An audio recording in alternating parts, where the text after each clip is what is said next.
Pro Telangana, anti Telangana రెండింటిని నేను ఎదుర్కొన్నాను. 24 గంటలు ఏమో మాకు ఎప్పుడైతే మేనేజ్మెంట్ యాజమాన్యం యొక్క పాలసీ ఏ రకంగా ఉంటుందో దాన్ని బేస్ చేసుకొని మనం రాయాల్సి ఉంటుంది. 24 గంటల్లో ప్రో తెలంగాణ ఆయన శైలేష్ రెడ్డి గారు ఉండేవారు. ఆయన ప్రో తెలంగాణ నడిచింది. ఆ డిసెంబర్ 9, 2009 అంతా గడిచిపోయింది. ఇప్పుడు 2013 అంటే తెలంగాణ వచ్చే టైం వచ్చిందో నేను అప్పుడు అంటే రెండింటి కాంట్రాస్ట్ ఎట్లా ఉంటుందంటే 10 టీవీలో ఉన్నాను నేను. 10 టీవీలో 2 అధికారులు ఉండేవాళ్ళు, 2 మేనేజ్మెంట్ పక్షాన 2 ఉండేవాళ్ళు. ఒకరు సమైక్యాంధ్ర, ఒకరు తెలంగాణ. ఓకే, సమైక్యాంధ్ర గురించి రాస్తే ఈ తెలంగాణ ఆయన వచ్చి తిట్టేవాడు, తెలంగాణ గురించి రాస్తే సమైక్యాంధ్ర గురించి తిట్టేవాడు. చాలా దారుణంగా ఉండేది.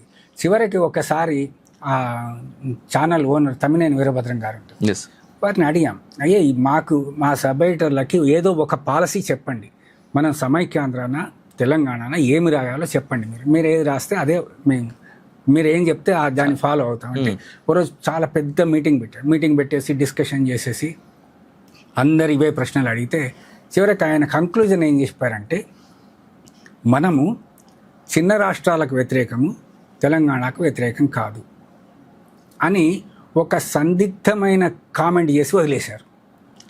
దాన్ని ఏ రకంగా స్వీకరించాలి? చిన్న రాష్ట్రాలకు వ్యతిరేకం, తెలంగాణకు వ్యతిరేకం కాదు అసలు. దాన్ని ఏ రకంగా స్వీకరించాలి? మేము ఎట్లా చేయాలి? తలబద్దలు కొట్టుకొని సరే బ్యాలెన్స్డ్గా రాదాం, అటు ఇటు కాకుండా అని చెప్పేసి వదిలేసాం. ఎందుకంటే బాస్ ఈజ్ ఆల్వేస్ రైట్. మీడియాలో ఇప్పుడు ఏంటంటే బాస్ ఈజ్ ఆల్వేస్ రైట్. సాక్షిలో ఉంటే సాక్షి పాలసీ పాటించాలి, జ్యోతిలో ఉంటే జ్యోతి పాలసీ పాటించాలి, అది అంతే.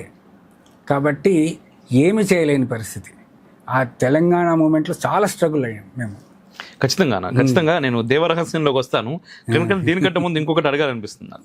ఎందుకంటే మీడియాలోకి అంటే ఇప్పుడంటే జర్నలిజం అనే వృత్తికి పేరు మారిపోయినట్టుగా అనిపిస్తూ ఉంది ప్రజెంట్ ఇప్పుడున్నటువంటి సినారియోలో. అండ్ ఎవరు మొబైల్స్ వచ్చింది, మొబైల్ జర్నలిజం దగ్గరకు వచ్చేసాం, డిజిటల్ మీడియా వచ్చింది, ఎవరి మొబైల్స్ వాళ్ళు, ఎవరి వ్యూస్ వాళ్ళు చెప్పుకుంటా ఉన్నారు.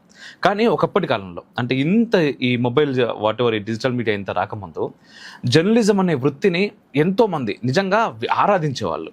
అండ్ వన్ మోర్ థింగ్, ఒక్కసారి జర్నలిస్ట్ అంటే తనకు ఉండేటటువంటి విలువ కూడా సమాజంలో, అంటే మీరు అది చూశారు, అవును, సమాజంలో దానికి ఉండేటటువంటి విలువ వేరు. బట్ మీరు ఇప్పుడు అంటున్నారు కదా యాజమాన్యం అంటే బాస్ ఈజ్ ఆల్వేస్ రైట్ అంటే ఇక్కడికి వచ్చే ముందు ఎన్నో ఊహలు ఉంటాయి. అంటే జర్నలిజం అంటే సమాజంలో ఒక రాజకీయం, రెండవది జర్నలిజం అంటే సమాజం దృక్కోణంలో పనిచేస్తూ సమాజానికి ఏదో ఒకటి కావాలి, సమాజాన్ని మార్చాలి అనేటువంటి ఒక ఆలోచన రీతితో వీడు వస్తాడు దీనిలోకి. వచ్చిన తర్వాత ఇక్కడ ఉన్నటువంటి ప్రపంచాన్ని చూసి విసిగిపోవడం, రెండు వీరు మారిపోవడం, అంతే. వీరు మారిపోవడం, అసలు దీన్ని మనం ఎలా చూడొచ్చు అంటారు? అంటే ఇంత నాకు 90s నాటి వరకు కూడా ఎట్లా ఉండిందంటే ప్రొఫెషనల్ బిజినెస్ మెన్ మీడియా నడిపేవాళ్ళు. రామ్నాథ్ గోయంకా ఇండియన్ ఎక్స్ప్రెస్ కానీ, ఆంధ్రప్రభ కానీ, మిగతా వాళ్ళు కానీ, ఈనాడు రామోజీరావు గారు, వాళ్ళు రాజకీయంగా ఎట్లా ఉన్నా కానీ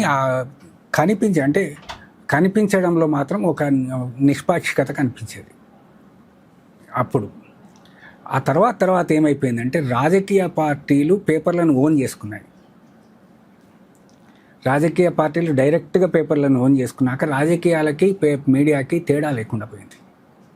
రాజకీయాలకు మీడియాకి తేడా లేకపోయిన తర్వాత ఈ ఒకటే వెర్షను, ఒకటే వార్త భిన్న వెర్షన్స్లో రాయాల్సి వస్తుంది. నిజం.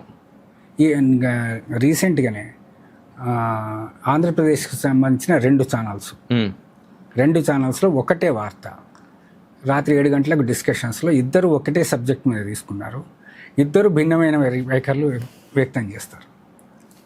రిపోర్టర్లు అనేవాళ్ళు ఇప్పుడు ఏమైపోయారంటే పార్టీ కార్యకర్తలుగా మారిపోయారు. లిటరల్గా పార్టీ కార్యకర్తలుగా మారిపోయారు. బయట కూడా అదే వాళ్ళు చివరికి దాంట్లో ఇన్వాల్వ్ అయిపోతున్నారు. మనం ట్రాన్స్ఫార్మ్ కావాలి, ఆఫీస్ మెట్లు దిగ్గానే మనంగా ఉండాలి అనే ఇది లేకుండా పోయింది. ఇప్పుడు నేను బయటికి వస్తే నా ప్రపంచం ఇది, ఓన్లీ ఆఫీస్లో ఉన్నంత వరకే ఆ వార్తలు, అంతవరకే.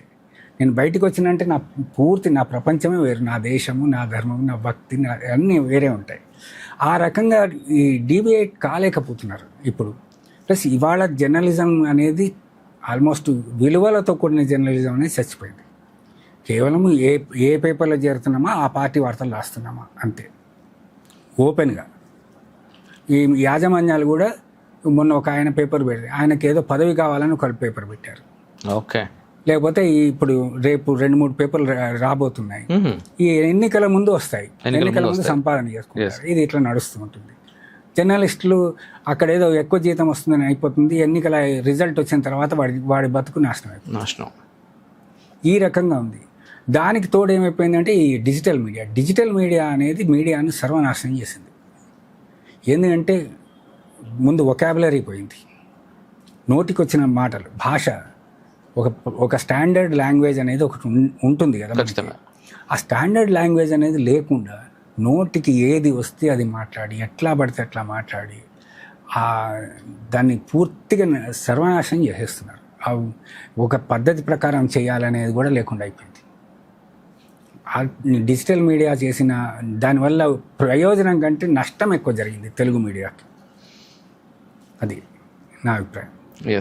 రిఫ్లెక్షన్ ఛానల్ మీ చేయూతని కోరుతుంది. ప్రకటనల రూపంలో, సభ్యుల రూపంలో, వాలంటీర్ల రూపంలో మరియు ఆర్థిక సహాయం రూపంలో మేము మీ సహకారాన్ని కోరుతున్నాము. మనమందరం ఎక్కడా శ్రమను దాచుకోకుండా అంకితభావంతో పనిచేస్తున్నాము. కానీ నేటి ప్రస్తుత పరిస్థితుల్లో కేవలం శ్రమ మాత్రమే సరిపోదు, ఇంకా ఎంతో చెయ్యాల్సి ఉంది. మన వద్ద ఉన్న ఆర్థిక వనరులు ప్రస్తుత అవసరాలకు సరిపోవటం లేదు. కావున మీ అందరి సహకారాన్ని హృదయపూర్వకంగా అర్థిస్తున్నాము. దయచేసి మా ఈ ధర్మ కార్యక్రమంలో మీ వంతు చేయూతను అందించవలసిందిగా కోరుతున్నాము.